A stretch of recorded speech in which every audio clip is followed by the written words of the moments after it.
Hello everyone, আসসালামু আলাইকুম। আমি এখন রান্না করব ইলিশ মাছ তরকারি দিয়ে পাতলা ঝোল করব।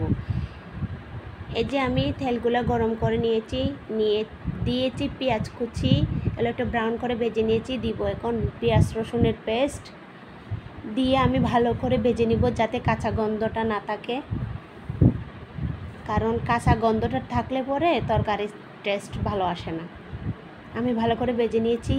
এখন আমি একটু বেশি ভাজা ভাজা হয়ে গেছে তো একটু পানি অ্যাড করব, তারপর আমি বাকি মশলাগুলো দিয়ে দিলাম।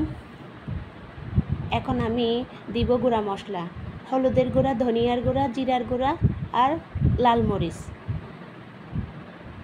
দিয়ে আমি ভালো করে মিশিয়ে পানি অ্যাড করব, ভালো মতো কষাবো যাতে তেলটা ছেড়ে দেয় মশলা থেকে। আপনি মশলার উপর ডিপেন্ড করে তরকারির স্বাদটা কেমন হবে, মশলা যত কষাবেন তত স্বাদটা হবে।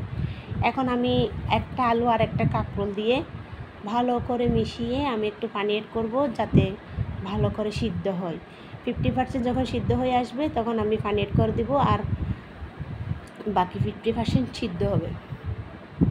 এই যে আমার প্রায় সিদ্ধ হয়ে গেছে। আমি ইলিশ মাছগুলো দিয়ে দিলাম। এগুলো হচ্ছে ছোটো সাইজের ইলিশ।